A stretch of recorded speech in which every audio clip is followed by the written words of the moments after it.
Bonjour et bienvenue sur Megatel. Nous poursuivons le cours de mécanique appliquée des classes de première industrielle avec les outils mathématiques en quatrième partie. Dans cette présentation, nous verrons comment déterminer et construire la somme de deux vecteurs et comment calculer les composants d'un vecteur. Nous intégrons ces notions à travers le thème robot mobile, qui est un système mécanique permettant d'appréhender un objet par une combinaison précise des mouvements de rotation des bras pilotés par des servomoteurs. Nous avons ici l'exemple d'un déploiement de ce mécanisme, ici, en visualisation 2D. Ce qui nous intéresse, c'est connaissant certaines valeurs des angles entre les différents bras, tels que représentés, définissant la position actuelle du robot et connaissant également les distances des bras OA, AB et BC, comment déterminer les composants du vecteur OC, donnant la position de l'extrémité C du manipulateur. Pour cela, regardons quelques notions élémentaires. Définition d'un vecteur. Un vecteur est un segment orienté caractérisé par une origine, une direction, un sens et une norme ou module. Le vecteur U, par exemple, ci-après, est caractérisé par origine le point A, direction à droite AB, sens du point A vers le point B et norme la distance AB ou tout simplement module du vecteur AB. Égalité de deux vecteurs. Deux vecteurs sont égaux s'ils ont même direction, même sens et même norme.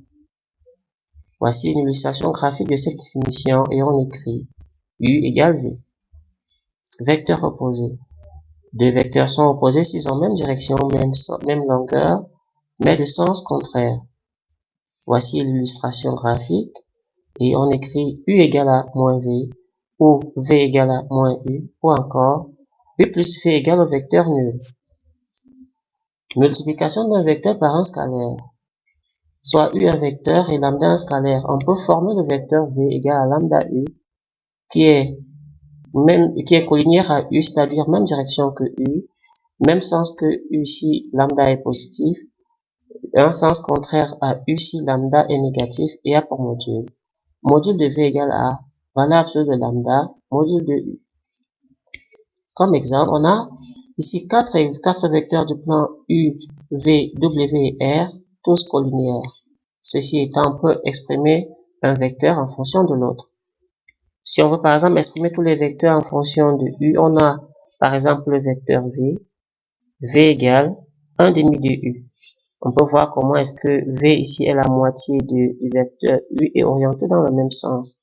D'où cette écriture.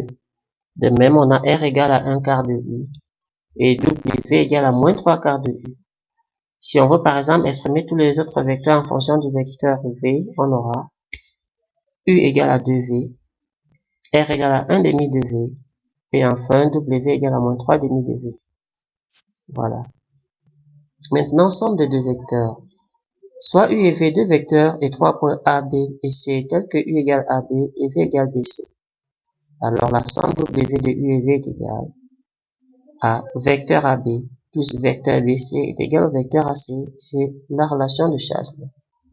Concrètement, si on a deux vecteurs quelconques U et V du plan, alors il suffit de placer dans deux points A et B tels que le vecteur AB est égal au vecteur U et placer le point C tel que le vecteur BC soit égal au vecteur V. Alors le vecteur W égale à U plus V égale à AB plus BC est égal au vecteur AC, ici en rouge. Composants d'un vecteur. Alors, les composants d'un vecteur U dans la base ici sont un couple, UX, UY de scalaire tel que UX égale à UXI plus UYJ. Comment fait-on cette construction dans le plan? Donc, si U est un vecteur du plan muni d'un repère OIJ, on peut décomposer U suivant les directions OI et OJ. Alors, en deux vecteurs UX et UY, tels que U est égal à UX plus UY. Comme UX est collinéaire à I, il peut s'écrire un certain nombre de fois I. Donc, UX égale à UXI. De même, UY vecteur uy égale un certain uyj. D'où donc la relation qui définit le composant du vecteur u.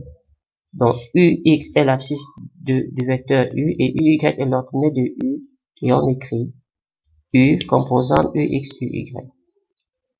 Exemple, nous avons 5 vecteurs du plan munis du repère OIJ. Alors pour déterminer les vecteurs u, on avance de 2 carreaux suivant i et on descend de 2 carreaux dans le sens contraire de j. Donc on aura donc 2 fois i et moins de j.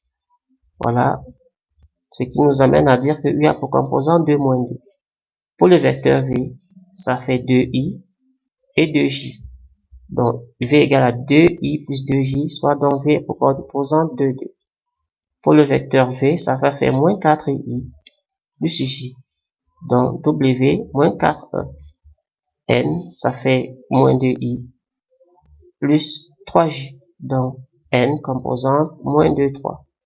Et r, on a plus i plus 3j. Ça va donc faire n de composante 1, 3. Aussi simplement que cela. Maintenant, relation entre un vecteur et ses composantes. Commençons par définir la notion d'angle d'orientation d'un vecteur. Voici un problème qui est posé. Si on demande de tracer une droite qui fait 30 degrés avec l'horizontale, par exemple, nous avons cette droite en couleur verte qui fait 30 degrés avec l'horizontale, et on a également la droite bleue qui fait également 30 degrés avec l'horizontale. Nous voyons que ces deux droites répondent à la question, mais définissent des directions différentes.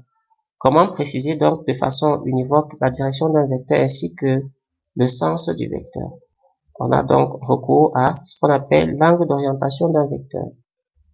Pour ce faire, on munit d'abord le plan d'un repère OIJ pour orienter l'espace. Et maintenant, on va orienter le sens de parcours de l'angle qui sera défini positif pour le sens trigonométrique. Alors, si on a par exemple un vecteur U, l'angle d'orientation du vecteur U, c'est l'angle balayé à partir du vecteur I jusqu'au vecteur U. Voilà. À titre d'illustration, on écrit alpha égale à mesure IU. À titre d'illustration, nous avons ici, par exemple, l'angle d'orientation de U qui est 30 degrés. Là, nous avons l'angle d'orientation à 120 degrés. Là, nous avons l'angle d'orientation à 240 degrés. Et là, nous avons l'angle d'orientation à 315 degrés. À noter que pour avoir cette position de U, nous pouvons soit parcourir 300 degrés dans le sens positif ou alors parcourir moins 45 degrés dans le sens négatif. Donc ici, soit alpha égale à moins 45, soit on prend alpha égale à 315 degrés. Dans tous les cas, les deux angles sont congrus modulo 2pi. Alors, maintenant, si on a U, un vecteur qui a pour composante ux, uy, avec un angle d'orientation alpha, on a tout simplement les relations ux égale à u cosinus alpha, uy égale module de u sinus alpha, uy égale à ux tangente alpha, et enfin, module de u égale racine carrée de ux carré plus uy carré. On va donc faire un exemple pour fixer les idées. Si on a par exemple U, un vecteur de module 60 qui fait 30 degrés avec l'horizontale, et on munit le plan du repère OI, OJ. Alors, on va donc ramener le vecteur I au niveau de l'origine du vecteur U. Question de mieux définir l'angle d'orientation. Donc, de I vers U, on parcourt donc 150 degrés. Voilà. Avec ça, on applique directement les formules précédentes. U est égal à 60 cos de 150 degrés et U est égal à 60 sin de 150 degrés, ce qui nous donne le résultat. Maintenant, la difficulté parfois, c'est que les élèves, bien les apprenants n'arrivent pas souvent à mieux cerner l'angle d'orientation d'un vecteur. Une méthode plus simple leur est donc proposée. Et c'est cette méthode, cette deuxième méthode que nous allons utiliser dans le cadre de la résolution de notre thème. Notamment pour avoir les composantes du vecteur U, qu'est-ce qu'on fait? On va d'abord déterminer, du moins tracer les composantes de U en tenant compte des sens. Donc ici, on voit que pour décrire U, il faut aller dans le sens contraire des I, ensuite aller dans le même sens que J. Autrement dit, ux est négatif et uy positif. Maintenant, on va délimiter le triangle rectangle sous le plus petit angle de 30 degrés et appliquer le rapport trigonométrique. Notamment, on a une hypoténuse de 60 et là, on a un angle de 30 degrés. Alors, là, A et B sont des éléments à déterminer. En appliquant un cos de 30 degrés, on a côté adjacent A sur 60 degrés, on tire que A égale 60 cos 30 degrés. En appliquant sinus de 30 degrés égale à côté opposé B sur 60, on tire B égale 60 sinus 30 degrés. Dans les composantes, la composante UX est égale à la valeur A comptée négativement, puisque la composante suivant X est négative, et la composante UY sera tout simplement la valeur de B comptée positivement. On écrit donc U pour composante UX égale moins 60 cos 30 degrés et uy égale 60 sin 30 degrés. Donc cette méthode facilite la résolution ou alors la détermination des composantes. On a alors U qui donne le même résultat que le précédent raisonnement.